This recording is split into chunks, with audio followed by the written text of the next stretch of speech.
આ રીતે ડુંગળી કાપવાની ગાઈસ. મેંગી બનાવવા માટે ડુંગળીની જરૂર પડે. ડુંગળી કપાય છે આ રીતે ઝીણી ઝીણી કાપવાની. જો ફટાફટ કાપે છે. મેંગી ખાવાની બહુ ઉતાવળ છે. આમ કાપવાની ઝીણી. તમે જોઈ શકો છો. એક મેંગીમાં 2 ડુંગળી નાખવાની.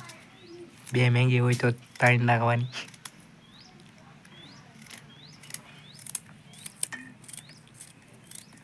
ડુંગળી કપાય.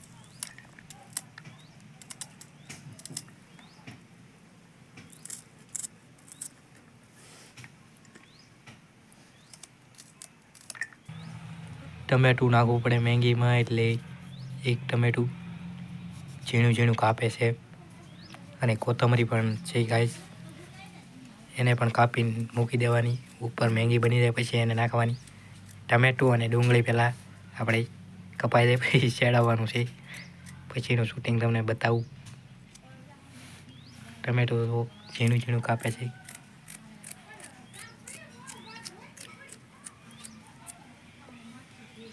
હા, મેં રસોઈયો બોલાવેલો છે મેંગી બનાવવા માટે સ્પેશિયલ. અને મેંગી બહુ ભાવે છે ગાઈસ. સ્પેશિયલ મેંગીનો કારીગર છે. અને વઘારેલા ભાત તો બહુ ભાવે છે એને. મેંગી બહુ મસ્ત બનાવે છે. મેંગી એકવાર ખાઈ જાવ પછી એના હાથને તમારે મેંગી ખાવી પડે. દુકાન ખોલવાની છે ગાઈસ. મેંગી, સમોસા અને પકોડાની એડ્રેસ તમને મળી જશે. થોડા દિવસોમાં એક રેસીપીની શોપ આપણે બનાવવાની છે. અને આ બધી રેસીપી તમને ખાવા માટે મળી જશે સ્વાદિષ્ટ. તમે આવીને ટેસ્ટિંગ કરી શકો છો. અત્યારે આપણે મેંગી બનાવીએ છીએ. મેંગીમાં નાખવાનો મસાલો બની ગયો છે. તૈયાર થઈ ગયો છે. ડુંગળી, ટમેટાં અને કોથમરી. ગેસ શરૂ કરે છે. ગેસ શરૂ થઈ ગયો છે. આમાં એક નાને એવું મૂકી દેવાનું વાસણ. આમાં આપણે હવે તેલ નાખવાનું છે ને પાણી નાખવાનું છે. મેંગી માટે પાણી ગરમ કરવા મૂકી દીધું છે. હવે આપણે એમાં મેંગી નાખવાની છે. જોઈ શકો છો તમે.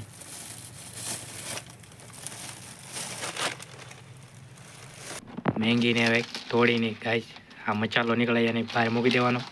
અને આ મેંગીને અંદર નાખી દેવાની. આ થોડીક નીકળે એને નાખી દેવાની, ભગાવવાની નહીં. જો આ રીતની નાખવાની ભાંગી તો સ્વાદિષ્ટ અને મજેદાર આમ ખુલ્લી મસ્ત બને. એટલે તમને મજા નહીં આવે ખાવાની પાછી. બીજું પડીકું તોડે છે ભાઈ. એને પણ મેંગીની પડીકી કાઢી આ રીતનું પાછું એને પણ આમાં નાખી દેવાનું. અને આ ભાંગીને નાખી દેવાનું. અને 2-3 મિનિટ માટે પાકવા મૂકી દેવાનું. પાકી જાય એ કાઢી લેવાનું. હવે તમને બતાવું છું કઈ રીતનું પાણી નાખ્યું છે. હવે એને આમ રીતનું પાણીમાં ડૂબાડી હલાવવાનું. પાકે છે ધીમે ધીમે ગાય. તમે જોઈ શકો છો મેંગી પાકે છે. આવું ફળો આવે થોડીક વાર પાકવા દેવાની. આ રીતની પકાવવાની ગાય. તમે જોઈ શકો છો આ રીતે હલાવવાની. અને મસ્ત ઢેખડા ન થાય ને, છૂટી છૂટી થઈ જાય મસ્ત સ્વાદિષ્ટ.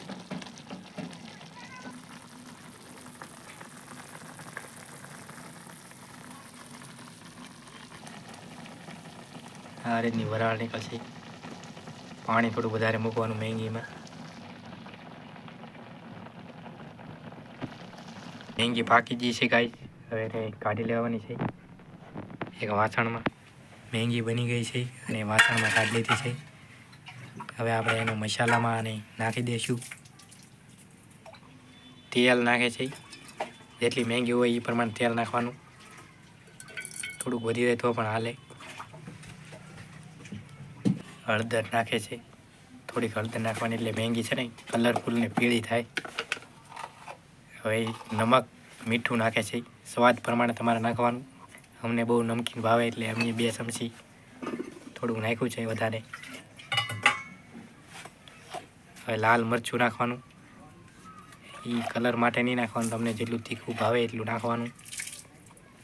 અમને બહુ ભાવે એટલે અમે થોડુંક વધારે નાખ્યું છે. તમે જોઈ શકો છો.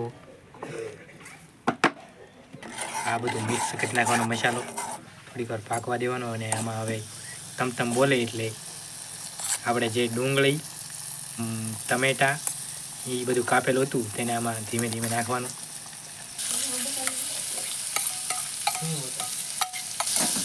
આ રીતનું નાખીને પછી એને હલાવી નાખવાનું, પૂરી રીતે મિક્સ કરીને ભેળવવાનું.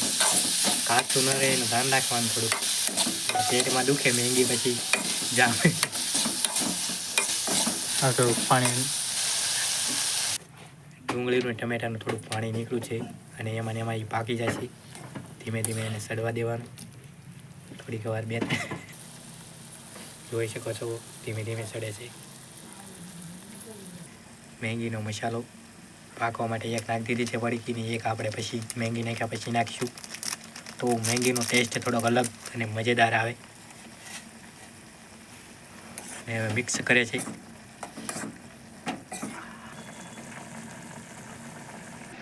મસાલો ગાઈસ સડી ગયો છે. હવે આપણે એમાં મેંગી નાખવાની છે. ભાઈ મેંગી નાખે છે.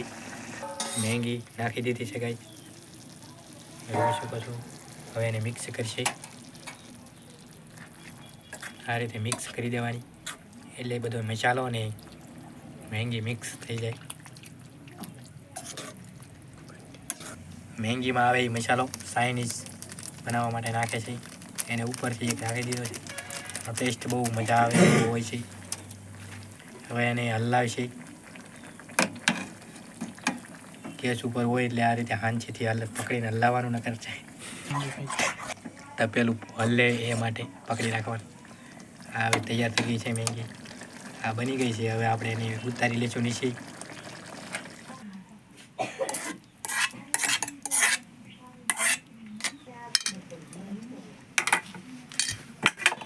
મેંગી આપણી તૈયાર થઈ ગઈ છે. કોથમરી ઉપર નાખી દીધી છે, તમે જોઈ શકો છો. હવે આપણે આને ખાઈ જઈશું.